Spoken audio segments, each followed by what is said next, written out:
TERRE HAUTE, the US government on Tuesday executed a former soldier who said an obsession with witchcraft led him to kill a Georgia nurse he believed had put a spell on him. William Emmett LeCroy, 50, was pronounced dead at 9:06 p.m. after receiving a lethal injection at the same US prison in Terre Haute, Indiana, where 5 others have been executed in 2020 following a 17-year period without a federal execution. Lawyers had asked President Donald Trump in a petition to commute LeCroy's sentence to life in prison, saying that LeCroy's brother, Georgia State Trooper Chad LeCroy, was killed during a routine traffic stop in 2010 and that another son's death would devastate their family.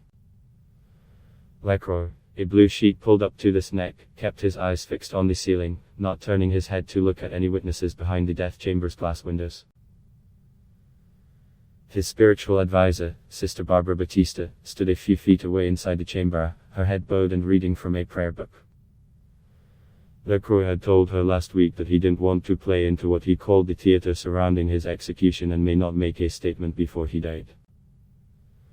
When a prison official leaned over him Tuesday night, gently pulled off LeCroy's face mask and asked if he had any last words, he responded calmly and matter-of-factly.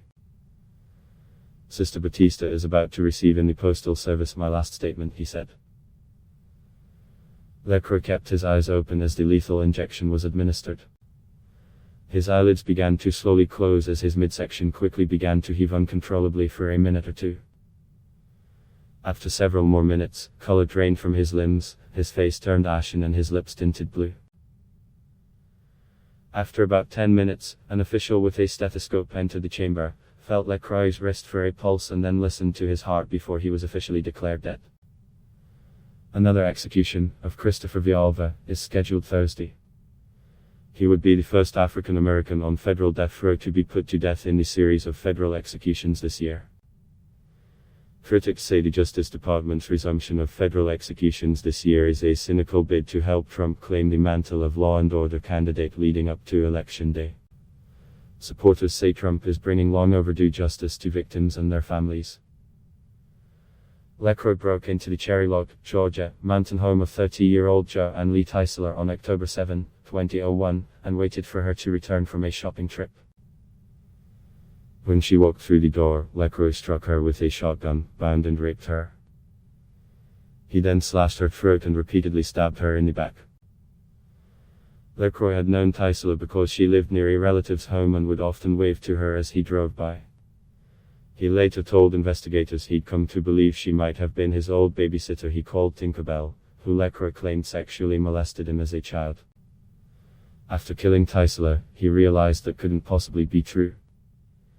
2 days after killing Teisler, LeCroy was arrested driving Teisler's truck after passing a US checkpoint in Minnesota heading to Canada.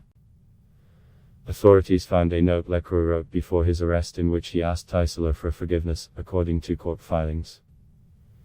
"You were an angel and I killed you," it read. "I am a vagabond and doomed to hell. Today justice was finally served." William LeCroy died a peaceful death in stark contrast to the horror he imposed on my daughter Joanne, the victim's father, Tom Teisler, said in a statement. "I am unaware that he ever showed any remorse for his evil actions, his life of crime or for the horrific burden he caused Joanne's loved ones," the statement read. A few hours before the execution, Batista, waiting near the prison, held a bag of caramel chocolate that she said was LeCroy's favorite. In conversations with him in the days leading up to the execution, she said he had been contemplating his likely death and sounded resigned. He said, "Who know, once we were not and then we are and then we are not," she said. He was reflective. He didn't seem agitated. LeCroy joined the army at 17 but was discharged for going AWOL and later spoke about an interest in witchcraft that began during a previous stint in prison for burglary, child molestation and other charges. He had ruminated for days before the slaying about how Teisler was Tinkerbell and that assaulting her would reverse a hex she put on him. After he cut her throat, he went to Teisler's computer to search for books about witchcraft, court filings said. He was convicted in 2004 on a federal charge of carjacking resulting in death and a jury recommended a death sentence. LeCroy's lawyers had unsuccessfully tried to halt the execution and argued that his trial lawyers didn't properly emphasize evidence about his upbringing and mental health that could have persuaded jurors not to impose a death sentence. pp.